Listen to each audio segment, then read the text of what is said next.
Ecologist Grant Norbury had spent 30 years tracking New Zealand's most successful invader. Night after night, he and his colleagues drove along survey routes across central Otago, sweeping spotlights over the grasslands and counting every pair of eyes that flashed in the darkness. But the rabbits kept multiplying, the grass disappeared, the ground was stripped bare, and the farms grew increasingly exhausted. Then, in central Otago, the rabbit population suddenly dropped by 88%. Sheep farmers noticed the change most clearly. Andrew Preston, who had been in the business for about 40 years, had never seen his traps so empty. For the first time, his sheep could eat their fill without having to compete for every patch of grass. But instead of celebrating, Grant Norbury was deeply alarmed. He could not explain why so many rabbits had disappeared. There had been no large-scale control project and no epidemic sweeping through the population. Determined to find out what was making the rabbits disappear, the team set up hidden cameras across the South Island and collected more than 70,000 images. Then, from the sky, a strange dark figure swooped down beside a piece of rabbit meat. It grabbed the meat, tore at it fiercely, and flew away. But it was not an eagle. What was it? These animals had enormous potential to completely eliminate an invasive species that humans had been unable to control. But what the scientists discovered next was what truly terrified them. European rabbits were first introduced here in the 19th century. They found what was essentially a paradise, and their numbers exploded exponentially. Within just 10 years, Earnscliffe Station alone had more than 400,000 rabbits. And that was only one farm, not all of New Zealand. People could see rabbits on hillsides, along roads, and around farms everywhere. In 1945, people killed 20.5 million rabbits, but that represented only about 1% of the total population. Faced with the disaster, people tried to turn rabbits into a source of income by selling their skins and frozen meat. In 1900, New Zealand exported as many as 6.5 million rabbit carcasses, more than 99% of them from Otago and Southland, creating an entire rabbit hunting industry. Even so, they could not wipe the rabbits out. After just a few breeding seasons, their numbers would recover to previous levels, and the profits still could not make up for the damage the rabbits caused. At one point, the amount of food consumed by rabbits was estimated to be equivalent to what more than 2 million sheep would eat. In Grant Norbury's experiment, land without rabbits produced 6 times as much biomass. So when predators from the sky began to appear, people were initially thrilled, but before revealing what they were, you need to know that the government had already tried bringing in other predators to hunt rabbits. The most notable were ferrets, stoats, and weasels. The plan quickly failed. Instead of hunting only rabbits, these predators turned to easier prey, including eggs, young birds, and native reptiles. The rabbits kept multiplying, while New Zealand once again paid the price for a solution that had seemed almost perfect. From the very beginning, the country actually did not need to import any more non-native species. The Australasian harrier was already in its skies, a bird of prey that had been present in New Zealand for around 1,000 years. As forests were cleared and replaced by open grasslands, farmland, and vast tussock country, Australasian harriers gained even more space to hunt. The booming rabbit population naturally became an endless feast for them. They had been killing rabbits for a very long time, but it was not until the team analyzed those 70,000 images that they identified them. And of course, that was not because these predators were particularly good at hiding, but because most people had forgotten about a species they had once hunted to extinction. In the past, Kāhu were considered pests because they were accused of killing poultry and game birds. They were hunted on a massive scale. In Auckland alone, around 250,000 harriers were killed, and bounties were even offered to encourage people to hunt down the last remaining birds. One old document recorded that some farmers in Southland had argued that Kāhu actually helped catch young rabbits and should be protected. But those voices were too weak. Over the following decades, the birds became noticeably rarer in many areas. So we now know that Australasian harriers were among the predators killing rabbits. But after rabbit numbers declined, scientists discovered something far more troubling, and New Zealand may soon face yet another campaign to eliminate a predator. But before we get to that, let's look at the strongest evidence that Kāhu really do hunt rabbits on a large scale. In 1989, researchers R.J. Pierce and R.F. Maloney published an important study from the Mackenzie Basin.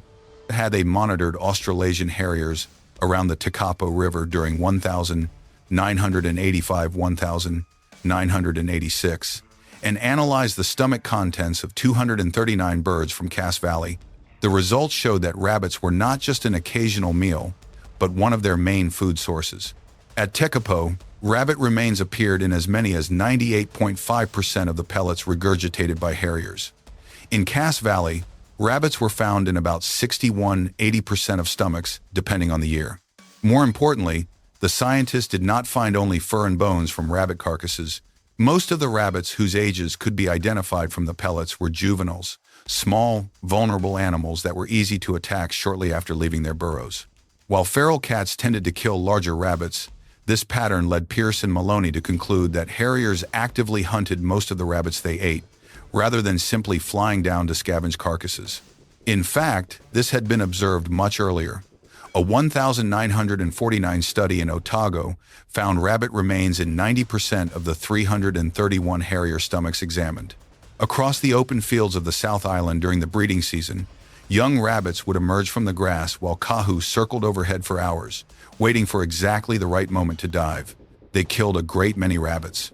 When rabbit numbers were pushed very low, the first change did not appear in a laboratory, it showed up directly on the ground. Areas that had once been grazed almost bare began turning green again. Tussock plants had time to recover, and young grass no longer disappeared overnight.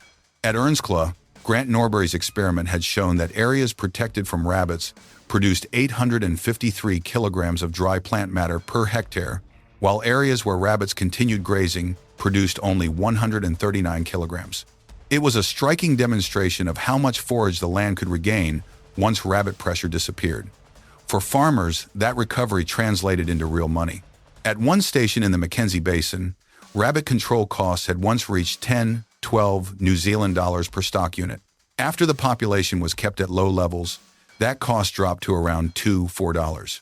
At Galloway Station, Andrew Preston remembers a time when his rabbiter could shoot around 100 rabbits in a single night, and as many as 500 on the busiest nights. After more than 15 years of continuous control, a busy night might now produce only about 5. More importantly, the biggest benefit was not measured in dead rabbits. Preston said he was able to maintain his livestock numbers, and the difference became most obvious during dry seasons, when sheep no longer had to compete with thousands of rabbits for every patch of grass. Farther north, in the Tasman Valley, rabbit reduction campaigns in 2021 and 2023, followed by continued night shooting to keep numbers low, produced another change. The Department of Conservation recorded substantial recovery of native vegetation, particularly the cushion plant community of Raulia hasti australis, together with Carmichaelia australis, whose recovery was described as dramatic. At the same time, the number of feral cats being caught also showed signs of declining because one of the predator's major food sources had been reduced. In other words, as rabbits disappeared from the landscape, grass returned, livestock faced less competition, control costs fell, and the entire food web began shifting in a new direction. But that very shift was also setting the stage for an entirely new problem. Although harriers are still seen as having the potential to completely eliminate invasive rabbits, something contradictory has begun to emerge. The rabbits are not disappearing. Instead, they are gradually becoming harder to catch. Every time a rabbit escapes a predator's talons, it leaves behind an advantage for the next generation. Slower rabbits are more likely to be removed, while those that react faster, change direction more effectively, and know how to find cover are more likely to survive, reproduce, and pass those traits on to their offspring. This is a form of selective pressure that can drive adaptation very quickly. Imagine a rabbit grazing in an open field. Suddenly, a shadow sweeps across the ground. Just seconds earlier, it was standing still, but the moment it detects danger, its body launches into motion. Instead of running in a straight line, the easiest path for a harrier to predict it repeatedly swerves, changes direction, and races in a zigzag pattern. The predator has to keep adjusting its course, while the rabbit needs only a few extra seconds to reach the entrance of its burrow. Underground, rabbits have another advantage: an extensive network of tunnels. Some burrow systems stretch for dozens of meters and connect to multiple exits. When a dark shape dives from the sky, the rabbit does not need to run far. It only has to dart into one entrance, disappear into the darkness, and then potentially emerge from another opening several meters away. In addition, we now face another problem. We cannot completely eliminate the invasive rabbits. They have become a major food source for an entire predator guild, including Kāhu, ferrets, feral cats, and stoats, making the story far more complicated. Rabbits do not just damage grasslands, they also unintentionally support the very predators already living across the landscape. In ecology, this is a form of predator subsidy. The more rabbits there are, the more food predators have to survive, reproduce, and maintain high population densities. Nowhere is this problem clearer than in the Mackenzie Basin, home to the kaki, or black stilt, one of New Zealand's rarest birds. In 1981, the entire population had fallen to just 23 individuals. They nest directly on the ground, among gravel beds and open wetlands, where their eggs and chicks have almost nowhere to hide from feral cats, ferrets, stoats, hedgehogs, rats, or Kāhu. Protecting kaki, therefore, cannot mean eliminating just one predator. It requires controlling the entire predator network. But the problem becomes even more complicated when people begin killing rabbits. Rabbit numbers can fall very quickly, while predator populations do not disappear overnight. Feral cats, ferrets, and Kāhu still need food, but one of the largest prey sources has suddenly been removed from the ecosystem.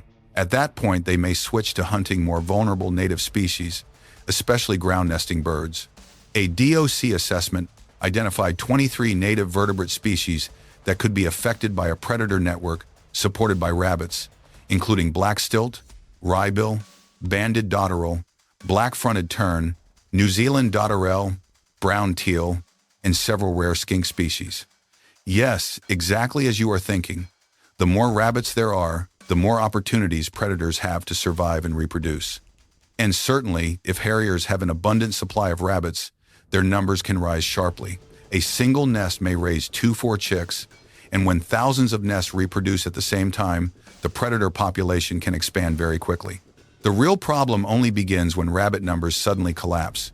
Harriers cannot disappear immediately along with their prey. They still have to hunt, and now the critical question becomes, what will they eat? The answer lies in a phenomenon known as predator switching. Predators do not hunt according to preference. They hunt whatever is easiest to find and catch. As rabbits become scarcer, young birds, lizards, small rodents, and juvenile mammals begin to fall within their sights. Imagine a harrier flying over the grassland. In the past, it only had to dive down to catch a rabbit. Now those large prey animals are no longer there, but a fledgling that has just left the nest or a lizard basking in the sun can still provide a meal. These native prey species cannot reproduce as quickly as rabbits, so even a few seasons of increased predation pressure can cause their numbers to decline noticeably. And when small herbivores disappear, the effects no longer stop with animals.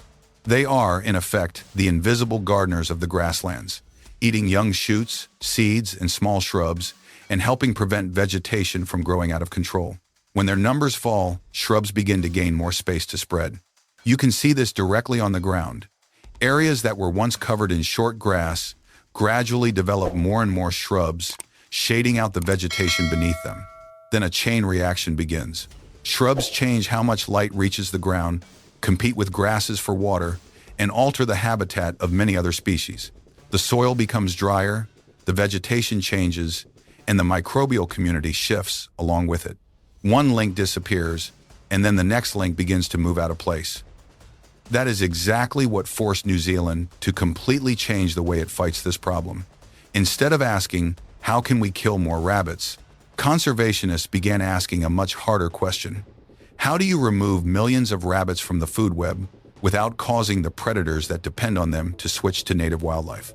One place trying to answer that question is Te Manahuna Aoraki, a project launched on the 1st of May 2018 across a landscape of about 310,000 hectares between Lake Pukaki, Lake Takapo, and Aoraki, Mount Cook National Park. This is where kaki, wrybill, rock wren, kea, and Mackenzie skinks still survive among tussock grasslands, braided rivers, and alpine mountains. But instead of targeting a single enemy, the project tackles rabbits, hares, possums, rats, stoats, ferrets, weasels, feral cats, and hedgehogs at the same time. The reason is simple. Rabbits and hares do not just eat plants. They are essentially bags of calories running across the landscape, helping sustain the very predators that threaten native wildlife. This approach was tested particularly clearly at Glenmore Station, a high country farm near Lake Tekapo. Across just 1,500 hectares, researchers estimated there were more than 3,000 rabbits and around 90 hares. More than 180 cameras were installed across the grassland before the campaign began. In early April 2023, a large-scale control operation reduced the rabbit population to fewer than 200 animals, a decline of at least about 93%, while only a very small number of hares remained. But this was when the work became even more difficult. Imagine it this way: eliminating more than 2,800 rabbits may be easier than finding the last 6 hiding across 1,500 hectares of grassland. If just a few survive, then after only a few breeding seasons, all that work could be undone. So when night falls over Glenmore, a very different kind of hunt begins. Drones fitted with thermal cameras fly through the cold air at temperatures between 0 and -10 degrees Celsius. Against the dark ground, a rabbit's body appears as a small heat signature. The operator radios the location to hunters driving LUVs on the ground. Once the target is confirmed, they move in and remove it before it can disappear back into the landscape. Ranger Jeff Woodhouse estimated that this method increased efficiency by about tenfold. Under good conditions, the average time from drone detection to removal was only around 5 minutes. The first sweep lasted 10 nights and removed 78 rabbits and hares. The second found 16 rabbits. The third detected only 9, and all 9 were removed. By the end of that sequence, the project team estimated that only about 6 resident rabbits remained, while the last resident hare was believed to have been removed on the 9th of July 2023. This is the difference between control and eradication. Reducing a population by 95% is not a victory if the remaining 5% can rebuild the entire population. But Te Manahuna Aoraki does not stop with rabbits. Rabbit-proof fencing is used to slow reinvasion, while cameras serve as an early warning system. A new animal gets in the camera, detects it, rangers respond before it has a chance to reproduce. And this way of thinking is expanding. In late 2025, DOC said the campaign in Aoraki, Mount Cook National Park, had entered a new phase, with the goal of removing possums, rats, rabbits, hares, ferrets, stoats, hedgehogs, and feral cats from more than 70% of the national park. No longer are they treating one link in the chain and hoping the rest will balance itself. They are trying to remove multiple invasive links at the same time. In the Tasman Valley, Project River Recovery shows what can happen when that strategy is maintained over many years. Rabbits were treated with aerial poison in the Tasman riverbed in 2021, then at Tasman Flats around Aoraki Airport in 2023, after which teams continued night shooting to keep their numbers low. During the 2024-25 season, a network of more than 2,000 traps across the Tasman Valley and its side valleys removed 525 hedgehogs, 351 stoats, 71 weasels, 63 feral cats, 54 possums, 52 ferrets, and shugo shoe rats. Notably, DOC observed signs that keeping rabbit numbers low was also affecting feral cats. That year, the system of 310 leg-hold traps caught only 4 feral cats, significantly fewer than in previous years. At the same time, plant communities that had once been heavily grazed by rabbits, especially Raulia, Hasti, R, Australis, and Carmichaelia. Australis were described by DOC as showing dramatic recovery. In other words, the same action was affecting both ends of the system. Fewer rabbits freed the vegetation from grazing pressure, while keeping rabbits low over the long term also reduced the calorie supply, supporting some predators. And then, in 2025, the cameras brought the story right back to where we began, Kāhu. In a toxin trial targeting hedgehogs, researchers placed cameras at 3 sites. They recorded Kāhu feeding on rabbit meat at all 3 locations before, during, and after the trial. But the toxin was not designed to kill Kāhu. The paste was colored blue, had a texture different from meat, and was hidden beneath grass, so birds would be less likely to recognize it as food. The result was that there was no evidence Kāhu consumed the toxic paste, even though they continued coming to the rabbit meat. That may be the clearest image of how New Zealand has changed its approach. It is no longer looking for a predator to save it from rabbits, nor is it trying to eliminate Kāhu. Instead, it is trying to keep the native predator, remove rabbits along with the invasive predators sustained by them, and then monitor every reaction across the food web. In the end, New Zealand's rabbit invasion shows how an introduced species, if it remains long enough, can become more than just a force destroying vegetation. It can also become prey, a source of energy for predators, an economic commodity, and a link in an entirely new food web. That is why ecosystem restoration is not as simple as removing one bad species and waiting for nature to rebalance itself. After more than a century, everything has become connected. So what do you think? Should rabbits be eliminated as quickly as possible, or should their numbers be reduced alongside the predators that now depend on them, giving the food web time to adjust? Leave your thoughts below, because New Zealand is not the only place where removing an invasive species can unexpectedly put a native species in danger.